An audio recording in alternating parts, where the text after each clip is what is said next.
제가 서론이 너무 길었습니다. 오늘 임철균 박사님의 말씀을 듣는데 오늘 점심은 위원장님이 내겠다고 했기 때문에 점심시간 같이 시간이 길어요. 그래서 제가 충분히 시간을 가질 수 있다고 했으니까 말씀하십시오. 시간 제한 안 하겠습니다. 의원님들 공부 많이 하시면 하면 됩니다. 네, 안녕하십니까. 한국전략문제연구소 임철균 연구원입니다. 존경하는 한기호 의원님께서 박사라고 해주셨는데 저 아직 공부 중인 박사과정이고요. 학위 취득은 아직 하지 않았습니다. 학위 논문 연구 중에 있습니다.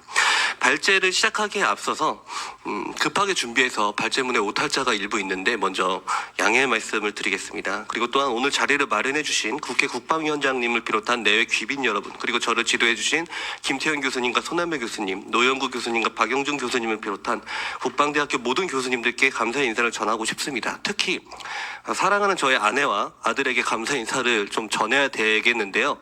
내일이 사실 저희 아들 생일입니다. 그래서 어저께 거제로 가족여행을 갔다가 오늘 발제 때문에 부산을 통해서 서울로 올라와가지고 오늘 참석한 거거든요. 그래서 이런 힘든 상황에서도 국가를 위해서 남편을 보내준 아내와 아들에게 감사의 인사를 전하고 싶습니다.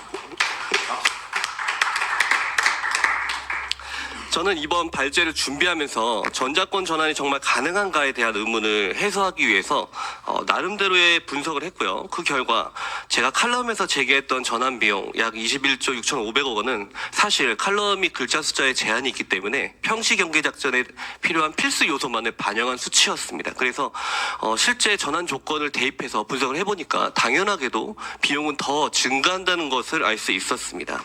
오늘 제가 말씀드릴 내용은 정치적 이해관계를 떠나서 학술적 차원에서의 분석임을 말씀드리는 바입니다. 보시다시피 발제문이 좀 길어서 20분 내에 모든 걸 짚을 수는 없기 때문에 핵심적인 부분만 언급하겠습니다.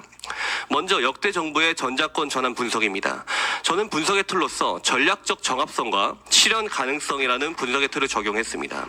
이 정합성에는 전환 추진 시점과 동맹 내 파급 효과를 반영을 했고, 실현 가능성은 한국의 연합작전 주도 역량을 기준으로 판단을 했습니다. 발제 자료에서 보시는 바와 같이 노무현 정부 이래로 모든 역대 정부들은 나름대로 전자권 전환을 위해서 노력을 했습니다. 그러나 전환하지 못했죠. 즉 언급된 세 가지 변수, 전환 추진 시점에서의 한미 양국의 견해 일치, 동맹 내 파급 효과에 대한 섬세한 고려, 연합작전 주도를 위한 실현 가능성 제고 등이 모두 달성돼야 전환이 가능하다는 역사적 교훈을 얻을 수 있었습니다. 다음은 한반도 및 영내 안보 환경을 살펴보겠습니다. 북한은 소련으로부터 전수받은 정찰 타격 복합체라는 것을 완성하기 위해서 지금 이 시간에도 내달리고 있습니다. 댄케인 미 합참 의장의 우려는 결코 기우가 아닙니다. 러우 전쟁에서 북한이 벌어들인 전쟁 특수는 최소 미화 180억 달러 이상, 하나 24조 6,373억 이상으로 저는 평가하고 있습니다. 이 돈은 23년 북한의 총 수출액보다 54.6배 더 높습니다. 북한은 이 재원을 고스란히 군사력 현대화에 재투자하고 있습니다. 여기에 돈으로는 살 수 없는 현대전의 경험을 온몸으로 체득해서 전군을 현대화하고 있습니다. 드론 전력, 신형 호위함, 전략 핵 잠수함의 건조화, 새로운 우라늄 농축 시설의 건축, 신형 전투기 도입 노력 및 미그29 현대화 개량 등 재래식 핵전력 병진 건설에 나서고 있습니다. 특히 드론 및 군용 인공지능 개발을 가속화하면서 지능화 군으로의 퀀텀 점프를 노려서 한국군과의 재래식 전력 격차를 해소하려고 하고 있습니다. 세부적인 전력 발전을 살펴보면 러시아로부터 크라스와 전자전 체계가 도입된 것으로 추정이 되고 있습니다. 또한 러시아의 ESU-TK 체계를 모방해서 GR930이라는 새로운 신형 전술 지휘 통제 체계를 도입해서 C4I 체계 전체를 현대화에 나서고 있는 것으로 분석이 됩니다. 샛별공사, 샛별공구 등의 전략 드론을 지속적으로 개량을 하고 있고, 러시아로부터 게란2 드론 기술을 이전받기 위해서 노동자 6,000명 이상이 러시아로 보내진 것으로 언론을 통해 알려졌습니다. 이들 이들은 향후 숙련공인에서 북한 내에 지어진 게란트 자폭 드론 공장 건설에 투입될 것입니다. 군단급에도 마찬가지로 SH-3, 히어로 400, 하롭 타입의 배회 탄약이라든지 러시아의 란세-3, 골판지 드론 등 다종화된 드론을 전력화하고 있는 것으로 평가됩니다. 김정은은 이들 전력을 바탕으로 작년 10월까지 전형군단 1, 2군단에 다목적 무인기 대대를 창설하라고 지시를 했고 지금 창설이 완료된 것으로 평가가 되고 있습니다. 이들 부대들의 임무는 한국군 방어체계 무력화, 신속한 공격, 정찰, 유인 등의 임무를 수행할 것으로 예상이 됩니다. 예상되는 편제는 발제문 32페이지에서 보시는 바와 같습니다. 게다가 각 4단급 이하에서도 2m급 정찰 드론인 수리개, 5m급 정밀폭격 드론인 두루미에 더해서 종다리 정밀폭격 쿼드콥터, DJI 매빅, 팬텀 등의 상용 드론과 바스80 배회 탄약 등을 전력화하고 있는 것으로 평가됩니다. 여기에 더해서 철벽작전 반타격전이라고 불려지는 대드론전을 준비하고 있습니다. 한국군의 아미타이거 4.0 전력 증강에 맞서서 하고 있는 이 반타격전에는 아군 드론 전력에 대한 심대한 위협이 예상이 됩니다. 군용 인공지능 발전 역시 괄목할 만합니다. 북한은 김일성 종합대학교를 중심으로 활발한 AI 기술 연구를 진행 중에 있습니다. 작년 3월 총참모부 전투훈련국 산하 전자전 및 인공지능 운영 지휘부를 창설한 정황이 있고 24년간 자행된 북한의 전자전 도발과 아측 무인기 추락, 오물풍선 부양 등은 한국 국민에 대한 심리전인 적공훈련에 더해서 전자전 및 인공지능 운영 지휘부가 개입된 것으로 보여집니다. 특히 작년 10월까지 데이터 분석 및 작계를 자동으로 수립하는 프로그램을 개발하라고 지시한 정황이 있는 것은 북한이 이스라엘의 군용 AI인 합소라와 유사한 생성형 인공지능 바탕 자동 표적화 생성 결심 지원 AI를 개발 중인 것으로 의심이 되고 있습니다. 이러한 생성형 AI는 전시에 1만 개 표적을 자동으로 생성해서 이 표적을 대상으로 방사포 공격을 가해올 것입니다. 이 경우 북한의 오다로프 주기는 매우 짧아질 것으로 보여집니다. 정밀 타격 역량 역시 증가 중입니다. 북한은 이란의 라드2 자주포를 복제 개량한 M2018 신형 자주포를 개발을 했고 전력화를 했습니다. 방사포는 유도시커와 감시경과 프로그램을 장착을 하고 있으며 파편지뢰, 지하침투, 산포탄 등 공군기지 공격에 특화된 탄종을 개발했습니다. 핵미사일 전력 역시 유례없이 증강 중입니다. 발제 자료에서 보시는 바와 같이 공개 정보를 분석한 북한의 비무와 전술 탄도탄 전력은 심각한 위협입니다. 특히 282대 플러스 4량의 화차로 구성된 텔 및 기동화 화차 차량들, 향후 1258발 이상을 갖출 것으로 예상되는 북한의 전술 탄도탄 전력은 앞서 언급한 드론들 그리고 600mm 방사포와 함께 전술 탄도탄을 동시에 탄착시키는 더블탭 전술을 반복적으로 훈련하고 있습니다. 특히 열핵폭풍 최대 피해 효과를 노리는 500m 상공 기폭 전술은 이들이 노리는 것이 한국 공군력의 괴멸이라는 것을 여실히 나타냅니다. 2024년 시프리 기준 북한은 최대 90기의 핵탄두를 제조할 수 있는 핵 분열 물질을 생산한 것으로 추정이 되고 이 중 탄두 50기를 조립한 것으로 추정이 됩니다. 그러나 김정은의 지시처럼 이 수치는 2040년경이 되면 아산 랜드 연구소 추정치 기준으로 최대 474발, 시프리 연구소 추정 기준으로 최대 325발에 달할 것으로 보여집니다. 이 수치는 북한이 미국에 대한 전략적 억제력을 유지한 상태에서 한반도 비무화에 대해서 선제 핵타격을 가할 수 있는 수량입니다. 북한은 이 전력을 바탕으로 대한민국 것들을 핵으로 쓸어버리겠다는 공갈 협박도 서슴지 않고 있습니다. 따라서 2025년 현재 전략적 정합성 측면에서 볼 때 이재명 정부와 트럼프 정부 간의 전환 시기의 견해가 일치하더라도 동맹에 미치는 파급 효과 측면에서 북한의 위협으로 인한 한반도 안보 환경 불안정성은 전자권 전환에 매우 부적절하다고 분석됩니다. 주변국, 특히 인도태평양 지역의 안전성 역시 전자권 전환의 중요 요소입니다. 중국이 2027년 대만 침공을 가시화하겠다고 보여지는 현 시점에서 대한민국과 주한미군은 직간접적으로 반드시 이 사태에 연루하게 되어 있습니다. 그 경우 주한미군이 적절한 규모를 유지한 채 한반도에 주둔 중인가는 한국에게 중요한 변수가 됩니다. 만약 전자권이 전환돼서 주한미군 병력이 행정병력 1만 명을 제외하고 전투병력 모두가 철군하게 되면 중국은 철군한 미 제2사단 병력과 미 제7함대가 대만에 투입되는 것을 저지하고 이들 전력을 한반도에 고착시키기 위해서 대만 침공에 필요한 동부, 남부 정부를 제외한 중부와 북부 정부에서 각 1개 집단군을 차출하고 거기에 있는 합성 여단들 등 합성 상륙여단들, 다량의 탄도탄과 항공전력과 함께 한반도 서측방을 공격할 가능성이 있습니다. 그러나 주한미군이 적절한 규모를 유지한다면 이들의 전략적 유연성을 분쇄하는 수준에서 북한을 동원한 소규모 도발에 나설 가능성이 있습니다. 따라서 중국의 대만 침공 관련 징후가 모두 해소되고 인도태평양 지역 영내 전략적 안정성이 보장되지 않는 2025년 현 시점에서 전작권 전환은 매우 부적절하다고 분석됩니다. 다음은 한미동맹 및 국민 공감대를 분석하겠습니다.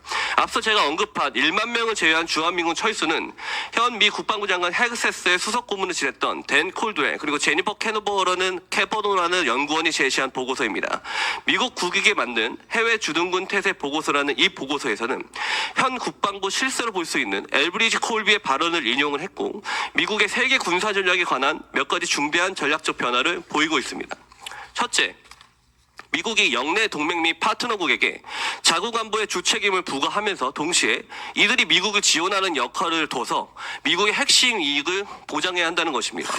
둘째, 아시아 지역에서 미국의 방어 태세가 변화하고 있다는 점입니다.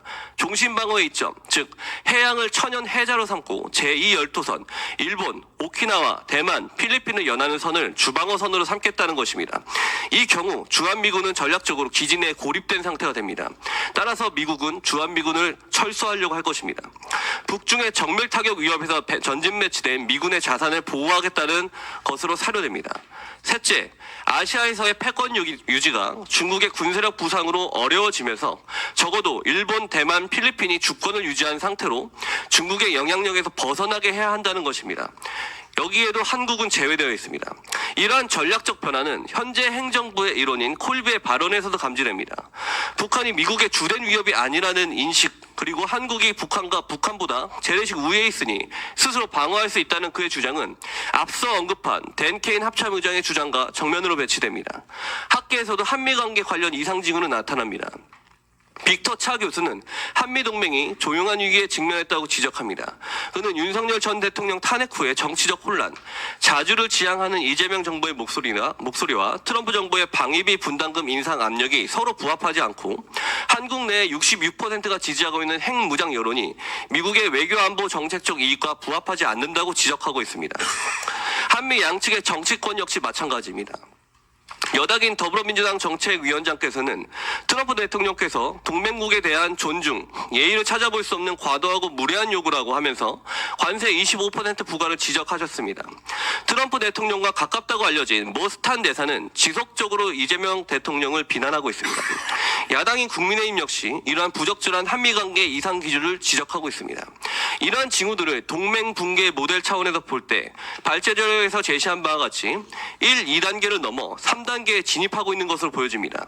따라서 현재 한미 관계는 전작권을 전환하는 데 있어서 적절치 않아 보이며 전작권 전환보단 한미 동맹을 강화하는 데 각고의 노력이 필요한 상황입니다. 다음은 국민 공감대를 살펴보겠습니다. 2024년 국방대학교 국가안전보장문제연구소에서 실시한 여론조사에 따르면 일반 국민의 93%, 전문가의 100%가 미국이 군사안보 측면에서 우리나라에 가장 도움이 된다고 응답하였습니다. 중국이나 러시아의 영향력 확대에 대한 우리나라의 외교적 선택을 묻는 질문에서도 한미 양자 동맹 강화가 가장 높은 응답률을 보였습니다. 또한 향후 한미동맹 발전을 위해서 군사적 위협에 공동으로 대처하는 군사동맹을 강화해야 하느냐라는 질문에 대해서는 일반 국민의 74.4%, 전문가의 85%가 찬성을 했고 주한미군이 우리나라 안보에 중요한가라는 질문에 대해선 일반 국민의 83.1%, 전문가의 97%가 중요하다고 응답했습니다. 이러한 비율들은 방위비 분담금 문제에 관련된 일반 국민의 인식을 포함해서 살펴봤을 때 저 일반 국민과 전문가 그룹 간의 인식의 비율적 차이는 있지만 양자 모두 한미동맹이 필요하며 동맹의 군사동맹적 요소를 보다 강화시켜야 한다고 인식하고 있습니다. 따라서 주한미국 감축을 초래할 수 있는 전작권 전환은 국민 공감대 측면에서 부적절하다고 사료됩니다. 마지막으로 전작권 전환에 필요한 역량, 즉 실현 가능성을 살펴보고 소요 재원을 산출해 보겠습니다. 앞서 언급한 바와 같이 칼럼에서 제시한 내용보다 더 많은 요소를 살펴보았기에 재원은 증가할 수 있고 지금 증가돼서 제기되는 재원 역시 매우 보수적인 기준임을 말씀드립니다. 먼저 미래 연합방위 체계를 주도할 C4I 체계 확보입니다.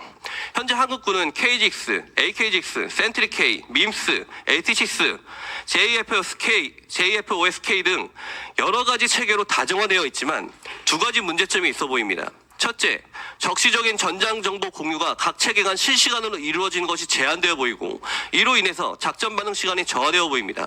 전략 C4I 체계들도 일부 기능만이 연동되고 있습니다.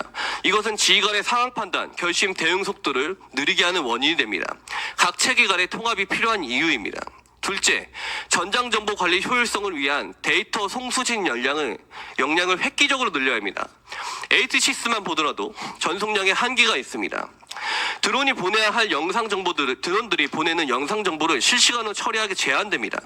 따라서 위성통신 기반의 IoT 기술을 도입을 해야 되고 원활한 한미연합작전을 활성화하기 위해서 나토군 수준으로 적어도 링크 21을 도입해서 격상시켜야 합니다. 다음은 ISR 자산 수준 평가입니다. 군은 4.25 사업을 통해서 4개의 싸이 위성과 1개의 EOIR 위성을 올해 안에 갖출 예정입니다.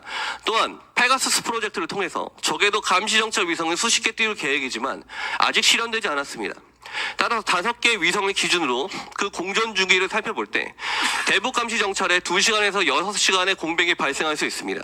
반면 미국은 247개가 넘는 위성을 다층적으로 배치해서 북한은 24시간 정찰 감시할 수 있습니다. 만약 전작권이 전환된 이후 한미 관계가 냉각된다면 이들 자산의 감시 정찰 데이터를 받을 수 없게 됩니다. 작전적 수준의 ISR 자산으로는 한국군은 RQ-4B 글로벌호크 4기, RF-16 3매, KA-1 19기 정도를 공군에서 보유 중에 있는데 이외에도 금강이나 백두 같은 시긴트 감시 정찰기를 보유하고 있지만 이들의 감시 정찰 범주는 현실적으로 작전적 중심을 넘지 못합니다. 국회 국방위에 따르면 육군은 2024년 6월 기준 510대의 무인기를 보유하고 있지만 절대 다수인 440대가 대대급에 배치된 리모아이로 판단되고 있고 지작사에 배치된 세대, 군단급의 20대, 사단급의 50대가 전술적 감시 정찰 드론의 전부입니다. 결국 한국군은 미국의 감시정찰 자산들과 함께 작전을 수행할 수밖에 없습니다. 이 중 U2, 조인트 스타즈 이들 자원들의 지원이 단절된다면 특히 심각한 감시정찰 공백을 야기할 수 있습니다. 특히 주한미 육군이 운영 중에 있는 RC-12 가드레일은 대부분의 항공 시긴트 수집을 담당하고 있습니다. 따라서 전작권 전환을 하기 위해선 이들 전력을 한국군이 대체할 수 있는 대체 전력이 모두 보완돼야 됩니다. 다음은 전략 타격 역량 확보 수준 평가입니다. 발제 자료에서 보실 바와 같이 한국군은 최소 2,200발가량의 전술탄도탄을 보유한 것으로 공개 자료를 분석할 때 평가됩니다. 여기에 향후 현무5 200발을 추가할 것으로 보여집니다. 그러나 현무2 텔은 발사대 한 기당 한 발의 탄도탄을 사용할 수 있습니다. 2022년 국방백서에 따르면 한국군은 현무3 지대지 순항유도탄을 포함해서 60대의 텔을 보유 중입니다. 따라서 1회 사격 시 한국군이 사격할 수 있는 탄도탄의 총량은 60발을 넘을 수가 없습니다. 이 수량은 앞서 언급한 북한의 전술 탄도탄 텔 수량인 281회의 텔, 4량의 화차를 제거하기 충분치 않습니다. 특히 북한의 텔은 KN-23의 경우 2발, KN-24의 경우 4발을 사격할 수 있어서 이 중 일부 역량만 살아남더라도 아군에게 가해질 탄도탄 사격량은 심대한 위협이 될 것입니다. 다음은 북한 핵미사일 위협에 대한 초기 대응 역량 구비 유무입니다. 한국군은 전자전기가 없습니다. 따라서 초기 대응 역량은 F-35의 스텔스기 39대가 거의 유일합니다. 나머지 전투 임무기들은 시드 작전에 먼저 투입돼야 되고 그 이후엔 공세 제공이 먼저입니다.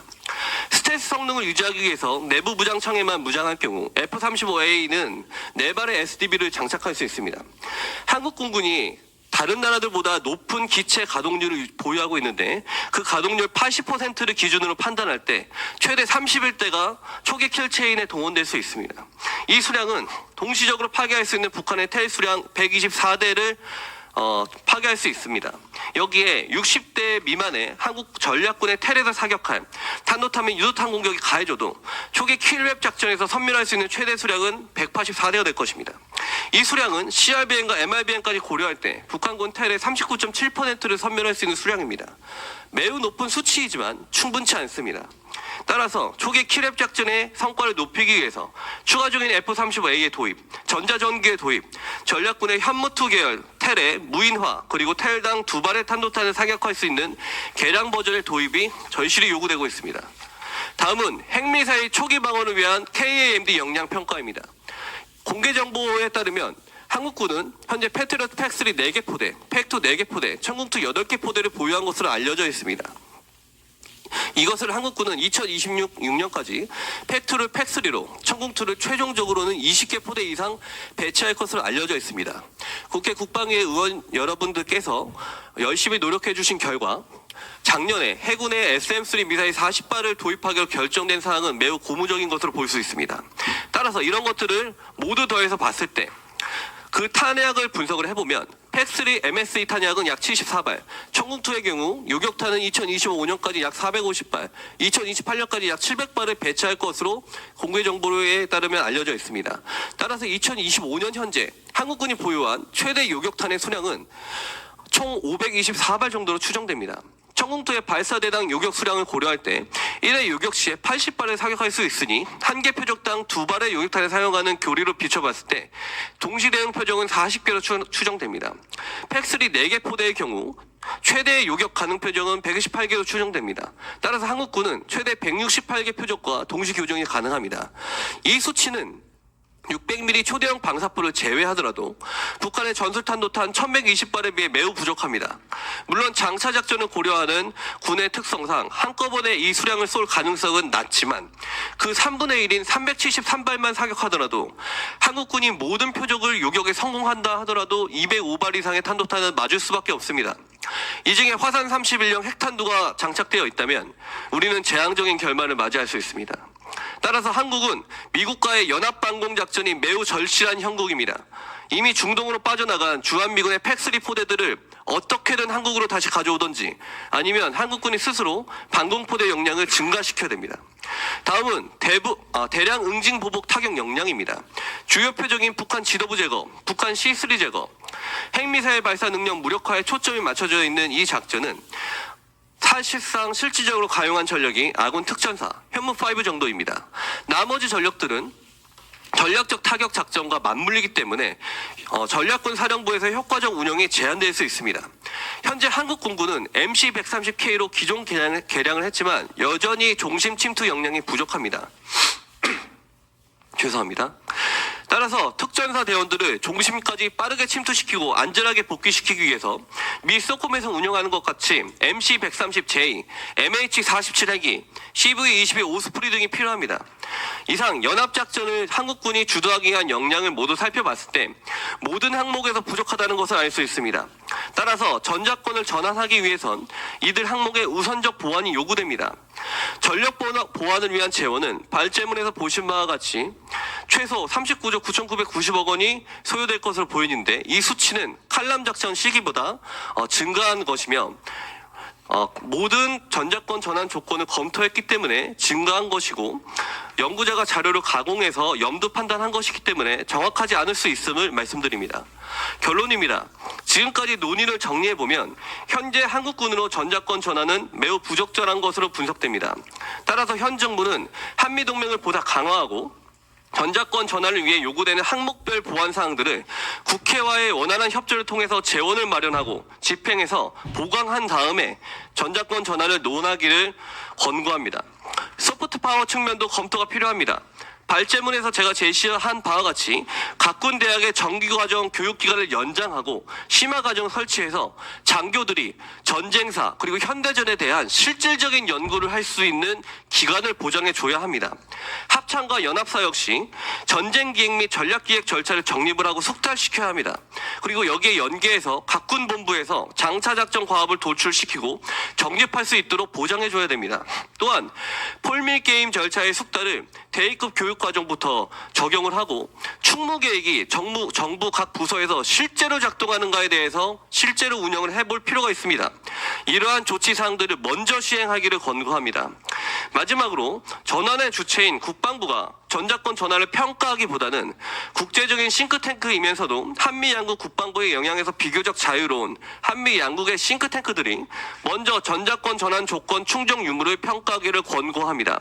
예를 들면 한국의 아산정책연구소, 미국의 랜드연구소, CSIS 연구소 등이 있습니다. 이상으로 발제를 마치고 질문사항이 있으면 응답하도록 하겠습니다.